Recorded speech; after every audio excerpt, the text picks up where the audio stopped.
Hello दोस्तों, कैसे हो आप सभी। स्वागत है आपका आपके अपने YouTube channel Pawan Singh lectures में। और इस वीडियो में आज का हमारा टॉपिक है लास्ट 10 ईयर PYQ, जो आपका वीडियो एग्जाम्स होने वाला है उससे रिलेटेड। और ये हमारा प्रैक्टिस सेट नंबर 3 है। यदि आपने इससे पहले हमारे वीडियो नहीं देखे हैं तो उनका लिंक आपको डिस्क्रिप्शन में मिल जाएगा और उन्हें अवश्य देखें। तो इसमें हमारा जो टारगेट है वह है उत्तराखंड वीडियो एग्जाम 2025। और इसमें लास्ट 10 ईयर PYQ पर आधारित टॉप 100 MCQ और वीडियो एग्जाम्स के लिए हमने इसमें सेट तैयार किया है, जिसमें जीके, जीएस, हिंदी और करंट अफेयर के क्वेश्चन आपको देखने को मिलेंगे। पहला क्वेश्चन है, मोहदार्य शब्द में संधि है। यदि हम संधि की बात करते हैं तो उसका संधि विच्छेद हो जाएगा महाफलस मोहदार्य, जिसमें आ प्लस ओ मिलकर ओ बना रहे। ठीक है, तो ये कैसी संधि हो जाएगी? एक प्रकार की वृद्धि संधि है। कौन सी संधि है? वृद्धि संधि। तो यहाँ पे हो जाएगा 20 the right answer. Next question है, सिफारिश किस भाषा का शब्द है? तो सिफारिश किस भाषा का शब्द है? अरबी का है, फारसी का है या तुर्की का, या इनमें से कोई नहीं। तो ये हो जाएगा अरबी भाषा का शब्द। तो A the right answer. Next question है, वह वाक्य जिसमें एक मुख्य वाक्य या स्वतंत्र उपवाक्य और एक या एक से अधिक गौण या आश्रित उपवाक्य होते हैं तो कहलाते हैं। तो ये क्या कहलाते हैं? ये मिश्रित वाक्य कहलाते हैं, सरल वाक्य कहलाते हैं, विधिवाचक कहलाते हैं या संयुक्त वाक्य कहलाते हैं। तो ऐसे वाक्यों को मिश्र वाक्य कहा जाता है। तो A is the right answer. Next question है, खूंटी के बल बछड़ा कूदे। खूंटी के बल बछड़ा कूदे महोरे का अर्थ है।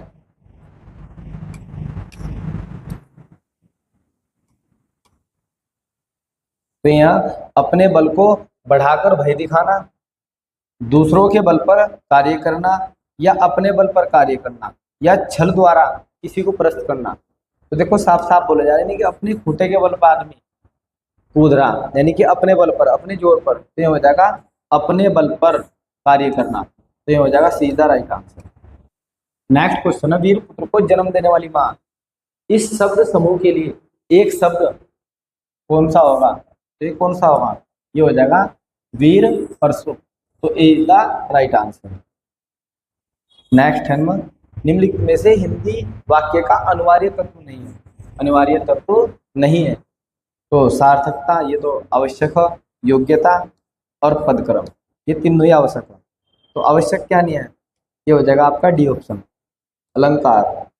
अलंकार आवश्यक तत्व नहीं है। अलंकार का प्रयोग कवि करते हैं कविता को सुंदर रूप देने के लिए। नेक्स्ट क्वेश्चन है, निम्नलिखित में से अर्क शब्द पर्यायवाची है। तो अर्क किसका पर्यायवाची? बहुत इजी है, ये हो जाएगा सूर्य का पर्यायवाची। तो A is the right answer. Next question है, नामांकित में से किस शब्द में दो उपसर्ग का प्रयोग किया गया है? तो पहला है प्रयोग, चिरकाल, अतिक्रमण या समालोचन। तो ये आप लोग का डी, इसमें दो उपसर्गों का प्रयोग किया जाएगा। कौन कौन सा का? एक हो जाएगा सम, एक हो जाएगा आ।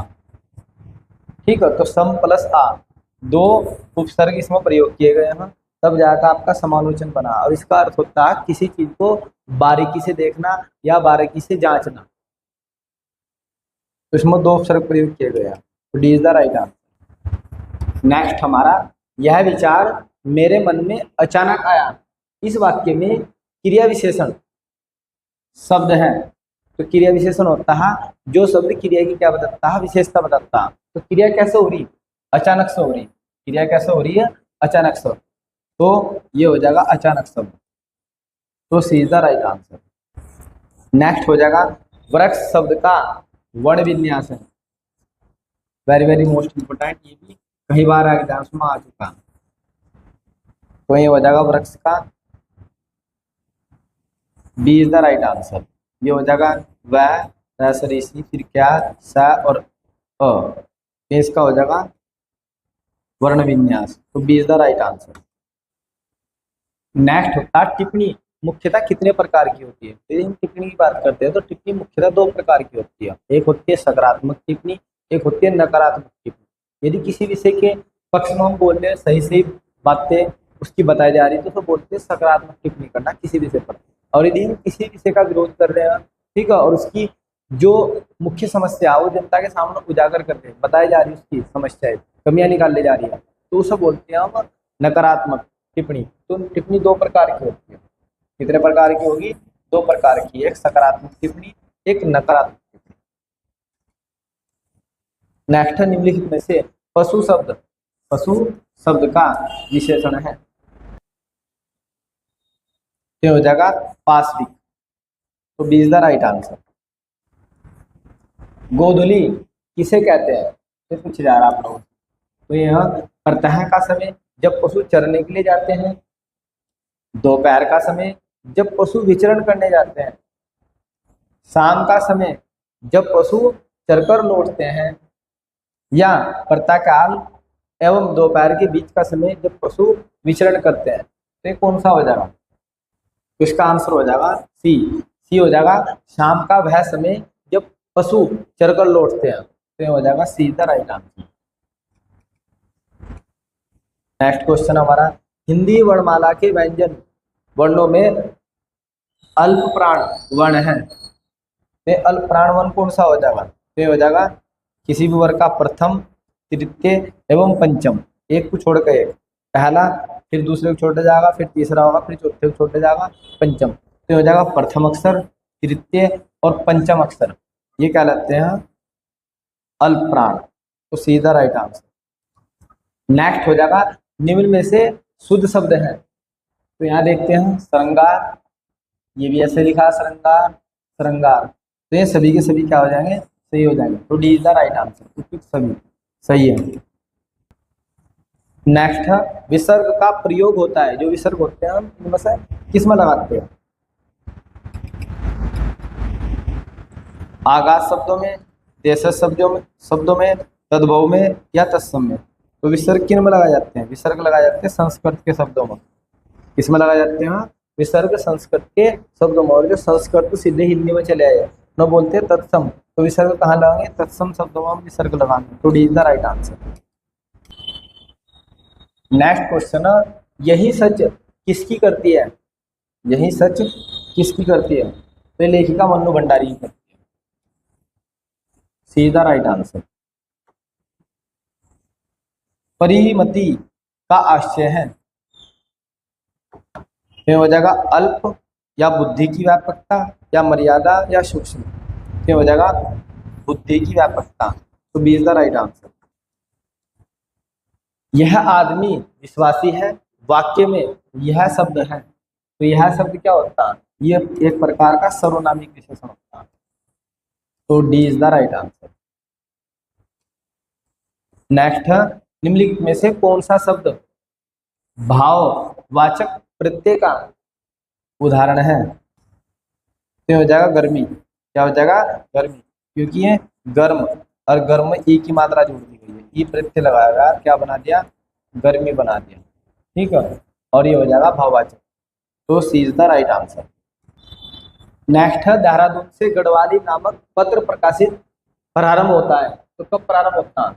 ये होता है 1905 में। तो B is the right answer.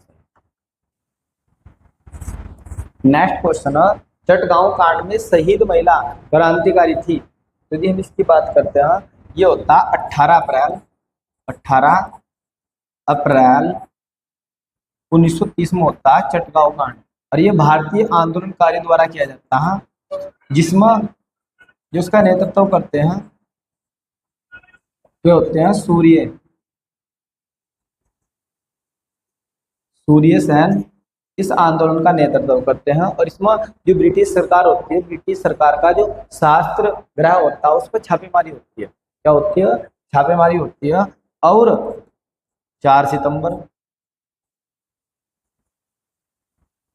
1932 में प्रीतिलता प्रीति लता इसमें भाग लेती है। और पहाड़ पतली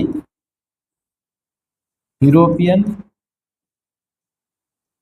क्लब, पहाड़ पत्नी यूरोपियन क्लब पे हमला बोल देती है और इस हमले में इन्हें गोली लग जाती है। ठीक है, क्या लग जाती है?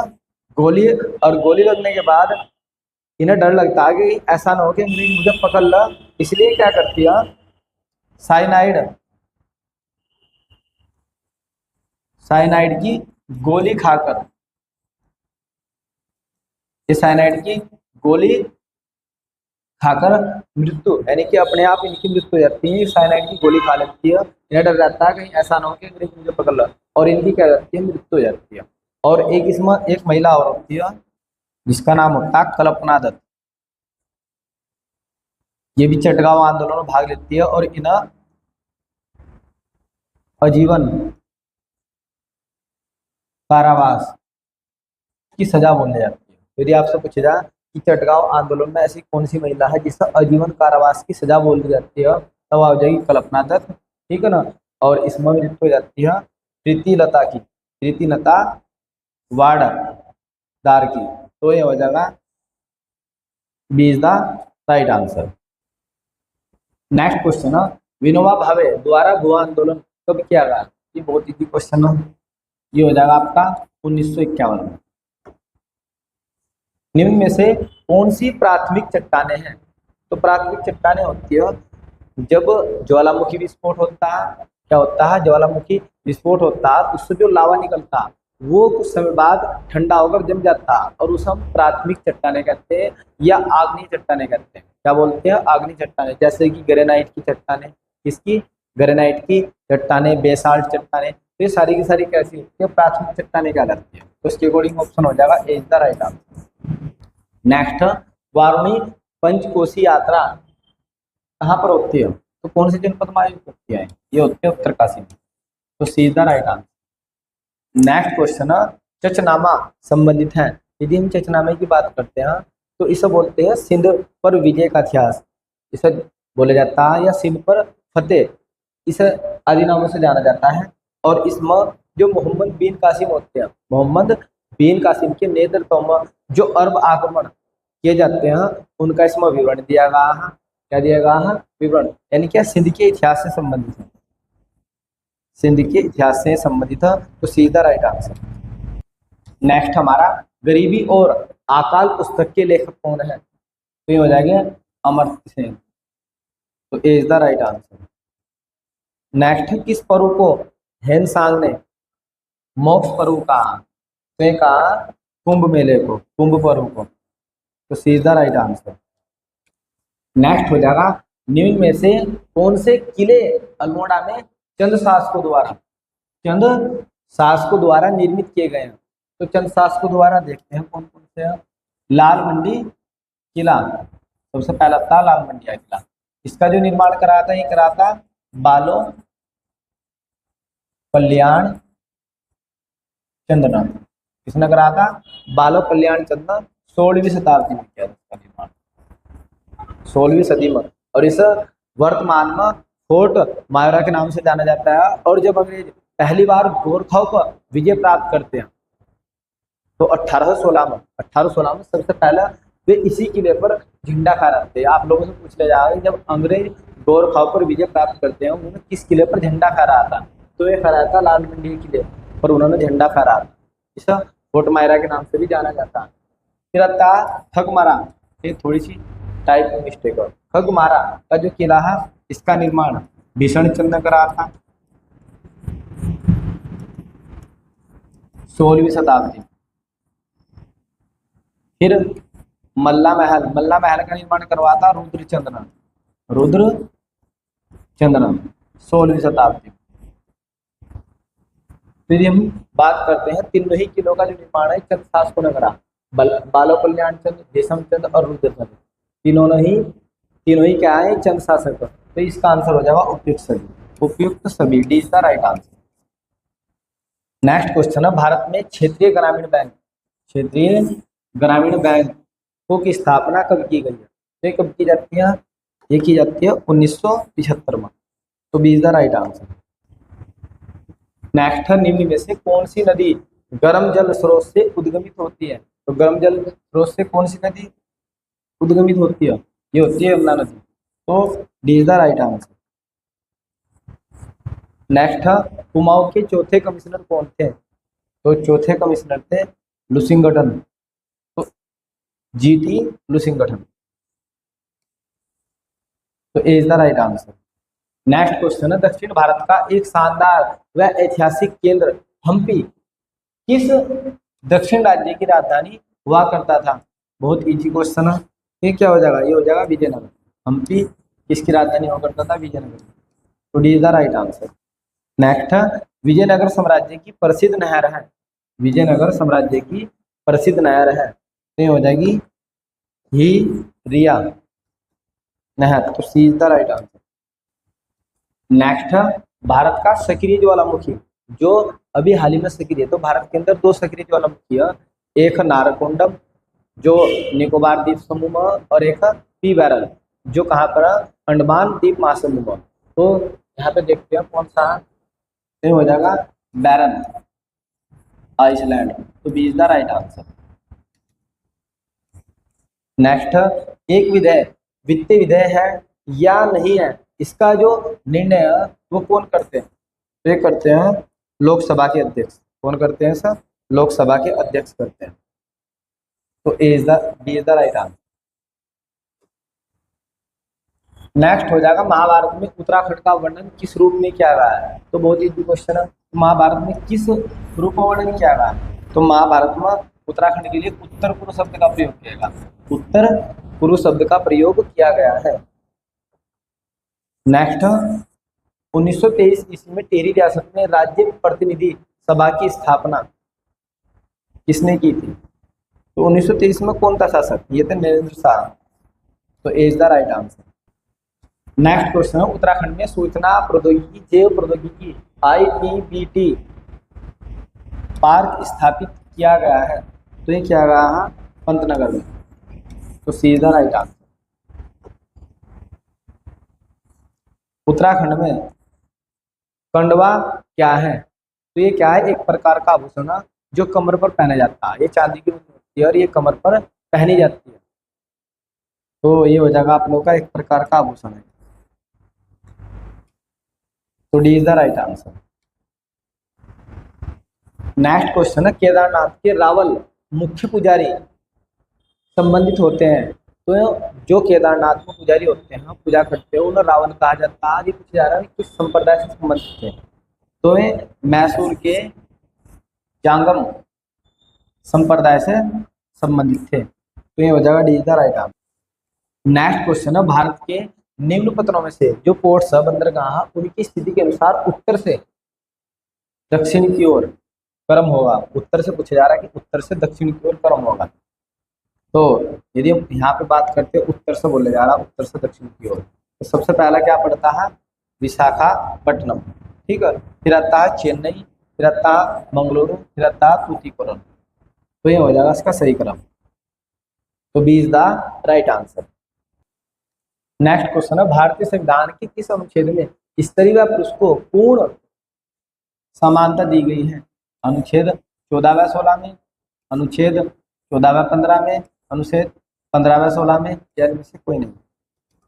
तो ये हो जाएगा आप लोग का अनुच्छेद 14 व 15, क्योंकि अनुच्छेद 14 कहता है कि विधि के समक्ष सभी क्या है? समान है, चाहे वो किसी भी जाति, किसी भी धर्म, किसी भी लिंग से संबंधित हो। इसमें ये कहेगा कि प्रत्येक व्यक्ति कानून की नजर में एक समान होगा। फिर जो अनुच्छेद 15 इसमें कहेगा कि किसी भी व्यक्ति के साथ में लिंग के आधार पर किसी प्रकार का कोई भेदभाव नहीं किया जा सकता। तो दोनों ही संबंधित है। तो ये हो जाएगा आप लोग का B is the right answer. Next है, निम्नलिखित में से उत्तराखंड का उबलता ताल, उबलता हुआ ताल, तो ये हो जाएगा उत्तराखंड का Sachkhandi Tal. C is the right answer. Next question है, उत्तराखंड राज्य में नृत्य की किस कला शैली में तलवार का प्रयोग किया जाता है? तो ये हो जाएगा भाई Choliya. B is the right answer. इसमें तलवार का प्रयोग किया जाता है। नेक्स्ट क्वेश्चन है, विश्व रेडियो दिवस कब मनाया जाता है? तो विश्व रेडियो दिवस मनाया जाता है 13 फरवरी को। तो D is the right answer. Next question है 36 रकम व 32 कलम राजस्व प्रणाली किस शासक की थी? तोमार वंश के शासकों की, चंद्रवंश के शासकों की, कत्यूरी वंश के शासकों की या गोरखा शासन की? तो ये थी चंद्रवंश के शासकों की। Very very most important. Next question है 1927 में कांग्रेस ने यह फैसला लिया कि साइमन कमीशन का बहिष्कार किया जाए। तब उस सत्र के अध्यक्ष कौन थे? तो ये पूछा जा रहा है सीधा सीधा आप लोगों से कि 1927 का जो कांग्रेस का अधिवेशन था उसकी अध्यक्षता किसने की? तो ये किसने की थी? ये की थी डॉक्टर मोहम्मद अली अंसारी ने। तो ये हो जाएगा सीधा राइट आंसर। नेक्स्ट क्वेश्चन हमारा कैंसर के इलाज के लिए टैक्सोल नामक रसायन उत्तराखंड के किस औषधि पौधे से प्राप्त किया जाता है? तो ये प्राप्त किया जाता है धुनर से। D is the right answer. Next question है उत्तराखंड क्षेत्र से सती प्रथा कब समाप्त होती है? तो सती प्रथा का अंत कब किया जाता है? तो ये किया जाता है 1829 में। कब किया जाता है? 1829 में राजा Ram Mohan Roy plus Lord William Bentinck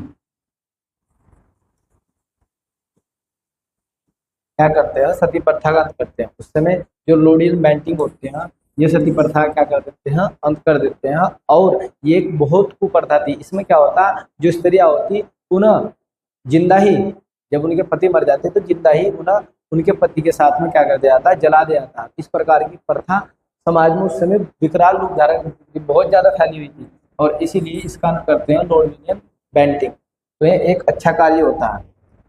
तो इसका आंसर हो जाएगा 1829। इस वीडियो में इतना ही। इससे नेक्स्ट वीडियो में हम इस सेट के 50 क्वेश्चन डिस्कस करेंगे। यदि आपको हमारी यह वीडियो पसंद आई हो तो आप हमारे YouTube channel Pawan Singh lectures को जरूर सब्सक्राइब करें, लाइक करें, कमेंट करें और शेयर करें। Thanks for watching this video.